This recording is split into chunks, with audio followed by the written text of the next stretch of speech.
Okay, I'm sassy with the crowd. Say less if we ain't talking about the cash. My life, I put it all on blast. That's right, so I can show you the path. Okay, you guys, so I am here this morning because I have to get a COVID-19 test. Damn! We'll have to get another COVID-19 test on Friday.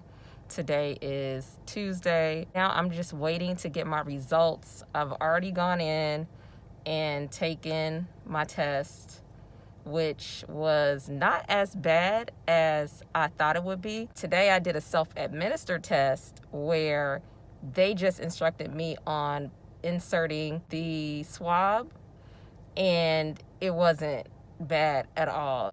Definitely when you do it yourself, you can control how hard they're pressing that swab up your freaking nasal cavity. So just waiting on my results. Once I get my result, I'll be good to go.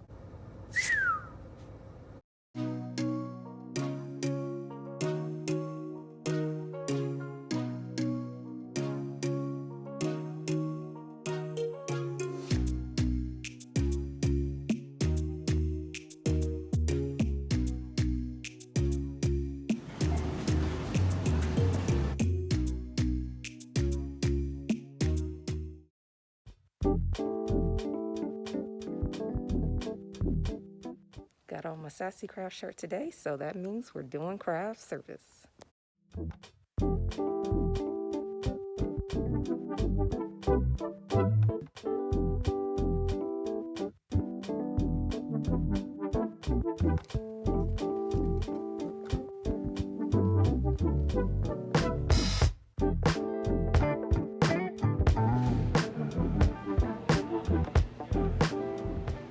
Yeah, she's doing a delivery for craft service. It's like Instacart or Shipped. Oh, okay.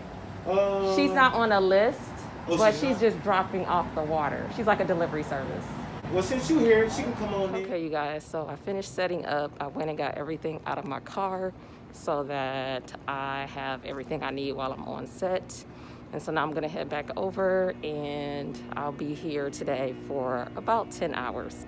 But right now I'm waiting for my breakfast to show up because your girl hungry. Things have definitely changed. Other than having to wear a doggone face mask all day, the hardest thing to get accustomed to. But other than that, I mean, today was a smooth day. It was a quiet day. Like, they had me put signs everywhere, basically asking people not to touch stuff. Yep.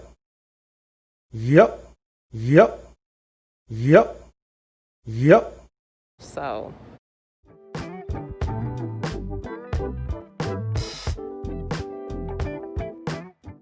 okay, you guys, so it is the last day on set. It is the final day, shoot day, so I'm excited about that. I am currently hanging out, waiting for my breakfast to show up because I missed breakfast this morning because I had to set up the celebrity talents dressing room. I had to go in and create a craft service spread for him. I missed out on eating, so I'm doing that now. Okay, you guys, so I got my food. It is delicious. But in the next clip, I'm going to talk to you guys about a topic that I feel like is not covered a lot when it comes to people traveling to the continent. Health is really important, especially for those of us who either are dealing with some health conditions, or in my case, I have an autoimmune condition. So I'm going to touch on what I'm doing in order to strengthen just my complete body before deciding to travel to the continent, because it's just really important, and it's not a topic that is heavily covered. Yes, everyone will tell you to prepare financially. They'll tell you to prepare things that you need physically, but a lot of credence isn't given to addressing your health before you travel, and I think that's really important. So I'm going to talk about a few things that I'm doing in order to prepare for travel to Ghana. Okay, you guys, so it is the next morning, but I want to try to hit this topic really briefly. I don't have a ton to say about it, but I wanted to tell you what I was doing about it, because like I said in the previous clip, I am, dealing with a health condition myself. I have Graves' disease, which is an autoimmune disease, and I've been in remission for about I want to say a year and a half, maybe a little bit more than a year and a half, where I have been asymptomatic. Well, I've experienced symptoms here and there, but nothing like what I experienced initially. So what I wanted to do before I went to Ghana was to make sure that my health was optimal and that I wouldn't experience any major symptoms while traveling. I can make sure that my immune system was strong before I had to get the yellow fever vaccination. I know that we also, well, it's advised take the pills for malaria. So what I'm doing, so before COVID, I would go get tested maybe every 6 months, get my levels checked, my vitamin levels, get blood work, all that stuff done. And so once COVID hit, I obviously didn't do that because we were all quarantined. So recently I went and had my levels checked just to see where I stand right now. I would advise that everyone get blood work done and get your vitamin levels checked to see if you have any deficiencies, because after 6 months, although I was trying my best to eat as many whole foods, eat as healthy as possible, when I got my blood work back, when I got my results for my vitamin testing back, it still showed that I have some deficiencies, which would make sense because I began to feel a little bit worse than before quarantine or even the beginning of quarantine. Things that I had done first and foremost was my blood work. So when they're testing for blood work, for me specifically, they're testing my iron levels, they're testing ferritin, they're testing to make sure that I don't have other versions of anemia, which I do have a different type of anemia. I have folate anemia. So they tested those levels, vitamin D deficiency, just all the vitamins. Now, the one that I would make sure that you get is the vitamin D deficiency test, because vitamin D receptors are on almost all of our cells, which means that vitamin D is really important. And for Black people or people with darker skin, it is very important for you to make sure that you are at least getting 30 minutes of sunlight every single day, because our melanin can sometimes hinder us absorbing vitamin D. And then if you have other things on your skin that inhibit absorption, like sunscreens and stuff like that, then that can pose a problem when it comes to getting the required amounts of vitamin D per day. So it is recommended that we get at least 30 minutes of direct sunlight. So you want to make sure that you're doing that probably between the hours of like 7 a.m. and 11 or 12 in the afternoon, because that's the time when UV rays are the least dangerous. 30 minutes per day of direct sunlight. Super important, because like I said, vitamin D receptors are on every cell. Next, I would, especially for the women, I would get your iron levels tested. Now, if you're anything like me, you went maybe about 15 years without realizing that you have an iron deficiency, but it's not your typical iron deficiency. I was told, for 15 years to take iron, but no one ever told me that the type of deficiency that I have is not solely an iron deficiency. It was also a folate deficiency. So I have been anemic and wondering why my anemia isn't correcting itself. My levels will get better a little bit, but it wasn't correcting itself. It wasn't going back to normal range. I was always on the lower end. And when it comes to your test, you wanna make sure that you're optimal. Not that you're barely skirting by on the bottom number, because they give you a range. Not that you're just hitting that bottom number. You wanna make sure that your levels are optimal. So when it came to my iron levels, I always wonder why I could never get past that lower range, that threshold. And it was because when you go to the hospital, they are literally just making sure that you're not dying. So they're not there for anything preventative. They are only there to tell you if things are bad. Even if you're on the lower ranges, they'll say everything looks normal. Being on that low normal range can still cause you to exhibit symptoms. And honestly, I believe that my folate anemia is what caused me to have Graves' symptoms to begin with. My Graves began from gut trauma to my gut, and having an ulcer, and just I had a thyroid storm, and it was just a whole mess. But I believe I got to that point because for a long period of time I was taking Tylenol for my teeth. I had impacted wisdom teeth, and for like 30 days I was taking Tylenol really heavy because I couldn't get into the doctor for a month, and I was on antibiotics. So it was just a whole host of things that caused me to mess my gut up. But in the process, I believe that I depleted and became deficient with my folate, and folate is very important. It is important for our central nervous system. When you go get your iron levels checked, if you're getting checked for anemia, make sure that they are also checking your folate. And you can also be B12 anemic, so make sure that you're getting that tested as well. Now, the thing with having a folate deficiency is there's no amount of food that I can eat that will bring me back into normal range. I can try. I can eat leafy greens and stuff like that, which is what they tell you to eat in order to improve your, in order to improve your symptoms. But unfortunately, eating leafy greens is not going to get your normals within an optimal range. You're going to have to take a supplement. So that is what I'm doing. I'm just going to run down my test results really quick. First things first, my hemoglobin was low, and you need your hemoglobin. That's your blood, or that's a component of your blood. My levels for my hemoglobin were 11. The range is 12 to 15 and a half.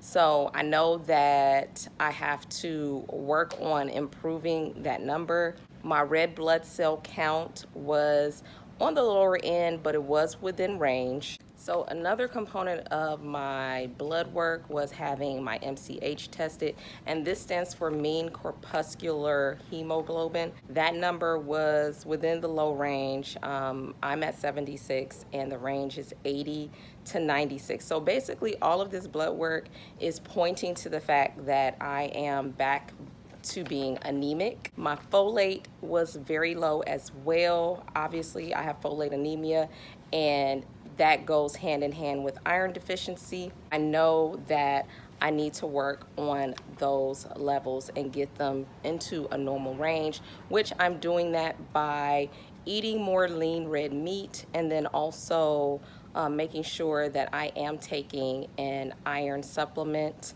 which I take Fluoridix, which is a liquid iron supplement that has B12, has B vitamins, but it also has iron, so it helps you absorb the iron more easily.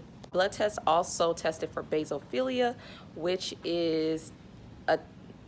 detects inflammation, chronic inflammation in the body. My numbers were high in this range, which is not alarming for me because, like I said, I have an autoimmune disease, so typically I will have chronic inflammation, but I'm hoping that I can get that number back down. So I had my test results done a month or two before quarantine, and though my basophilia numbers were normal, so I wasn't dealing with chronic inflammation, but my numbers are high. The range is 0.5 to 1, and I'm sitting at 1.5. So I know that once I more than likely get my anemia under control, that I will also get the basophilia number within range. Really, my blood work pointed towards me being anemic, having a folate deficiency. So I know that once I correct those two things, it will correct the other things that I'm dealing with because of my low iron and my folate anemia. On the vitamin side, I am vitamin D deficient. My calcium numbers were also low, showed that I had a folate deficiency, which I knew that from the blood work portion. But those are really the only things that B12, my B12 was also low. So those are the supplements that I am taking. I don't take vitamin D. I won't be taking vitamin D every day. I'll probably do it every other day. B12 and most B vitamins are water soluble, so you can take those every day because you'll just pee them out. Fat soluble vitamins tend to stay in your body a little bit longer. That's why I'm doing the vitamin D every other day. What else? I think for the most part, those are really all the things that kind of have markers on them for me. And so I'm just making sure that I'm trying to get those vitamins that I am deficient in from my food. Obviously, you can't really get vitamin D from your food, although there are certain things that you can eat that are high in vitamin D. Really, you need to get vitamin D from the sun. But the other things, I definitely am eating more leafy vegetables. I'm continuing to do my collagen, which I do that maybe every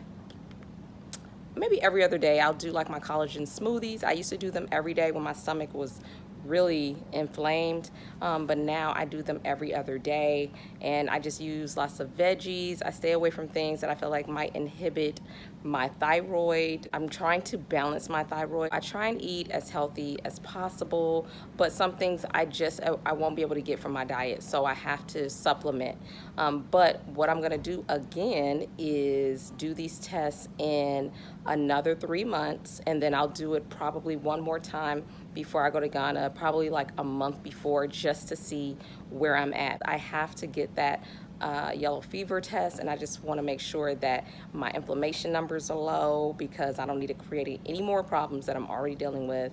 And I have to take the malaria pills. That's why I continue to do my collagen shakes, because collagen will help to rebuild the gut. So I just put a scoop of it in water, I let it bloom a little bit, and then I'll add that liquid to my smoothie. So I keep it real simple and straightforward. And I'm doing the same exact thing for my daughter. She's getting her vitamin levels tested so that we can go ahead and deal with any deficiencies that she may have. I know that she got a vitamin D deficiency for a fact, because this child is like Dracula. She only likes to come out at night. I have to get her out into the sun more often and get her some vitamin D supplementation so that she is within optimal ranges before we head to Ghana, because I'm really unsure about how the medical system works in Ghana, and if you happen to get sick, if you know, I just don't know. So instead of getting there and just hoping that I can go to a hospital, I am going to make sure that I am doing what I need to do on my end and not relying on doctors, period, unless it's an emergency. I try not to rely on doctors here in the US. So I am going to make sure that I do what I have to do, because if it were up to doctors, I would have had my thyroid removed. They told me I needed my thyroid removed, but after getting my testing back, I see that my thyroid levels are within range, they're normal, but when I first was going through my issues with Graves' disease, that was probably the second thing that they told me that I need to do, was have my thyroid radiated. And basically that means to kill your thyroid. And I just refuse, because I feel like if I got it in my body, I'm meant to have it. If it is here and I was born with it, then I'm meant to have it. I just try to do everything that I could possibly do to bring my levels back within range, and just continue to check my blood, check my vitamins, so that I don't have any other problems with my thyroid. And for the most part, I haven't had any. Like I said, I've recently began feeling a little, I don't know, just a little bit fatigued and just not my normal self. But after getting my blood test, my blood work back, and my vitamin levels back, I realized that it's because my levels are low. So I'm gonna work on that, and I would suggest that you guys do the same. Get your blood work done, get testing done. Don't rely 100% on what a hospital is telling you when it comes to normal ranges, because you wanna be optimal. You don't want to be just low normal. So I would probably try and either work with a naturopath, or you can take it upon yourself. If you see that you are deficient in certain things, or certain things are low, you can supplement within reason. Supplement with whatever it is that you are low or missing. So that would be my recommendation if you can't or are not in a position to see a naturopath doctor, is to take it upon yourself, get your testing back from whoever you decide to go through for testing. There's a company out here, and I believe there are in most states, it's called Quest Testing, where you can get all of your vitamins checked. You can get all of your vitamin levels checked. The hospital probably would be the best to go and get your blood work done, but I've used Quest Diagnostics for my vitamin testing. Some people are familiar with them because they also do a lot of testing and screening for company drug tests and stuff like that. So I believe the military also uses it. I believe I did testing for the military with them too. Get your testing done. Get your deficiencies checked if you have any, and then make sure that you're eating whole foods to help replenish those stores. Make sure that you are supplementing where necessary so that you can be on track for your travel to Ghana. That's all for me, you guys. I just wanted to come and touch bases on that and share what I'm doing to make sure that I'm healthy and that I have optimal conditions for traveling. And I just wanted to make sure that you guys, had that on your mind as well. I will holla at y'all in the next one. It's a grind every day, that's for sure. Gotta hustle, this LA, that's for sure. It's a grind every day, that's for sure. Gotta hustle, this LA, that's for sure.